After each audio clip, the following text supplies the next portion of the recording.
Setiap pecinta fashion pasti mengenal bar jacket legendaris milik rumah busana Christian Dior. Mulai dari kitten heels hingga saddleback, Dior mewarisi begitu banyak ikon fashion abadi dalam masa kejayaannya. Bulan ini mahakarya bar jacket memperoleh tempat spesial di mata rumah mode ini. Berikut adalah transformasi dari bar jacket, mulai dari koleksi orisinil yang populer di akhir tahun 40-an hingga yang terbaru oleh Maria Grazia Chiuri.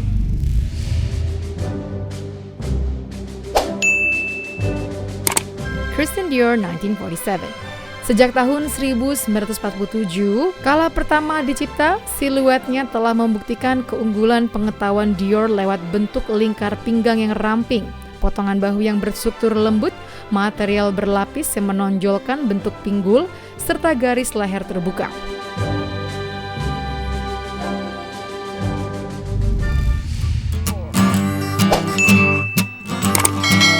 Marc Bohan 1968. Marc Bohan adalah pengarah kreatif Dior yang menurut Maria Chiuri punya paling banyak kesamaan dengannya. Maka koleksi kali ini pun ia buat sebagai tribute kepada desainer Prancis itu dengan menampilkan jaket puffers dengan sematan logo Dior, ragam denim dan motif kotak-kotak yang membuat setelan khas Marc Bohan. Tak heran saat itu jaket bar Dior disukai oleh Princess Grace dari Monaco dan Sophia Loren. Koleksi musim semi pertamanya di tahun 1961 dengan tema slim look mencerminkan ke arah yang lebih muda pada zaman itu. Sehingga jaket bar yang diciptakan terlihat begitu cantik, halus, dan langsing.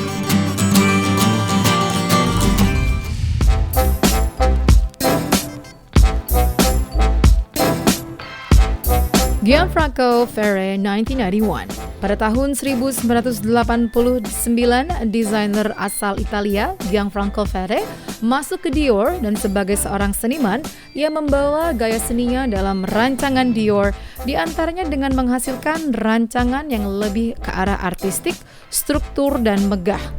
Interpretasinya tentang setelan jaket bar menampilkan kemewahan sekaligus seksi. Tak heran saat itu rancangannya banyak disukai para kaum jet set dan wanita pengusaha sukses.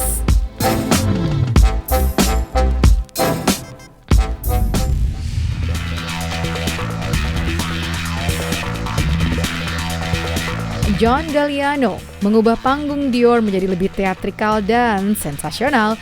Ia merasa ranah adibusana perlu menyentuh konsumer yang lebih muda. Galliano membuat Dior menjadi lebih berani lantaran menghadirkan busana-busana mini dan ketat. Dior jadi terkesan sebagai label yang juga provokatif. Tak heran koleksi Dior pada zaman itu terlihat lebih nyeleneh namun spektakuler.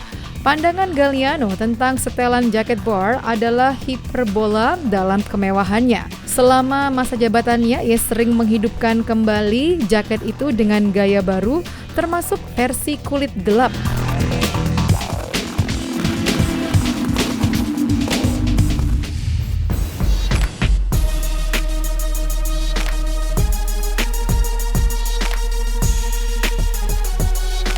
Raf Simons 2012. Desainer kelahiran Belgia itu ingin membawa sebuah transformasi untuk brand Dior. Transformasi sangat terasa pada pilihan jazz bar khas Dior yang kali ini hadir dengan detail cutout serta permainan lipit pada bagian belakang. Gaya Raf Simons juga terlihat lebih modern dibandingkan dengan era sebelumnya.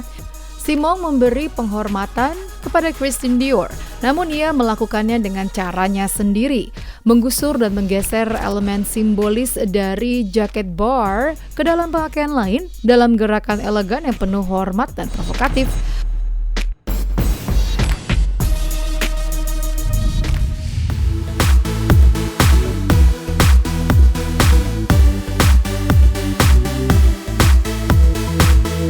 Maria Grazia Chiuri 2020.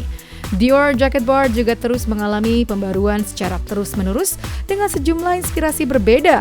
Seperti pada koleksi Autumn Winter 2019-2020 Ready to Wear Collection dengan garis maskulin dan efek denim, serta hadir pada Autumn Winter 2019-2020 Couture Show, Dior Bar Jacket kembali tampil dengan nuansa tweed granite hitam.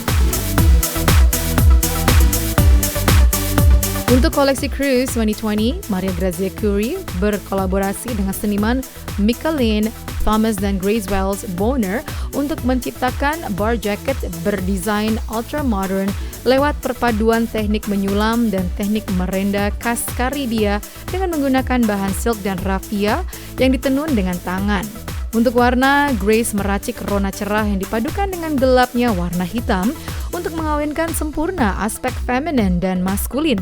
Lalu Mickalene berkontribusi dengan menyuntikkan siluet ikonis bar jacket dengan kolase warna yang semarak.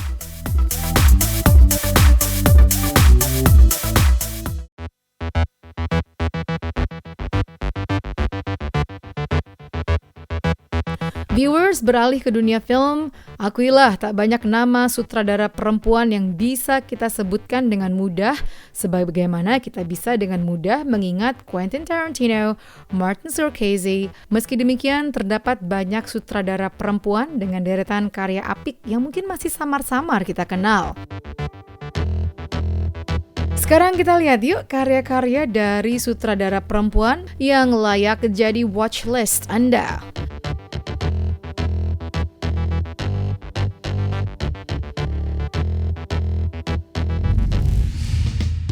Film karya Sofia Coppola ini merupakan roman klasik yang dapat dialami setiap perempuan dan laki-laki.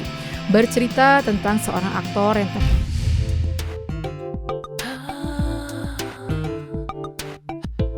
What they don't talk about when they talk about love, karya Muli Surya. Muli Surya menceritakan dengan sangat indah bagaimana individu-individu dengan keterbatasan fisik berkomunikasi dengan bahasa universal, yaitu bahasa kasih sayang. Film ini bisa dibilang minim dialog, lebih banyak berbicara lewat bahasa simbol yang divisualisasikan lewat shot-shot indah dan gestur para aktor dan aktrisnya. Karya Mowgli 1 ini memang patut diacungi jempol atas keberaniannya memasuki dunia baru akan romansa lewat penggambarannya yang terkadang cukup eksplisit tentang dinamika percintaan yang unik.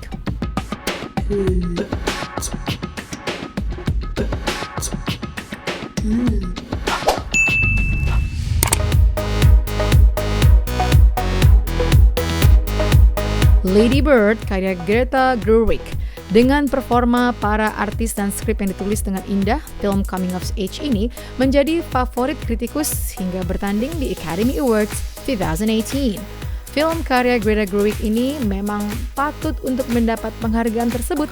Pasalnya Gerwig yang berperan sebagai sutradara sekaligus penulis skenario ini menceritakan kisah remaja putri yang identik dengan kehidupan seorang remaja kebanyakan. Film ini menggambarkan masa remaja Christine yang memberontak dan berkepala batu sekaligus rapuh dan butuh perhatian. Remaja yang impulsif punya ibu yang overprotective. Menariknya, konflik tersebut enggak berakhir dengan resolusi klise.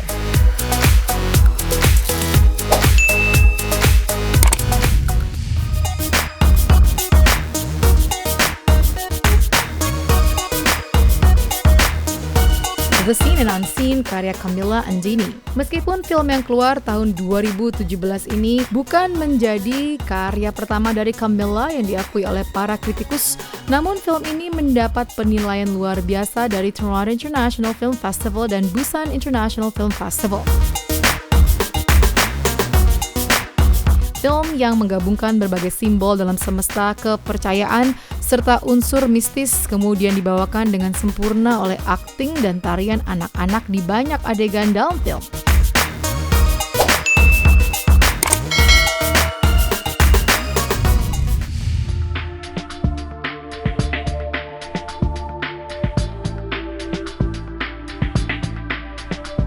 Little Miss Sunshine, karya Valerie Varis dan Jonathan Dayton. Proyek yang dibuat oleh sepasang suami istri ini sungguh menghangatkan, sama seperti judul dari film produksi tahun 2006 ini.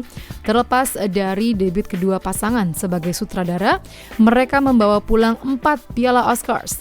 Little Miss Sunshine pada dasarnya adalah sebuah drama yang dibalut dengan nuansa komedi yang sedikit satir dan kelam.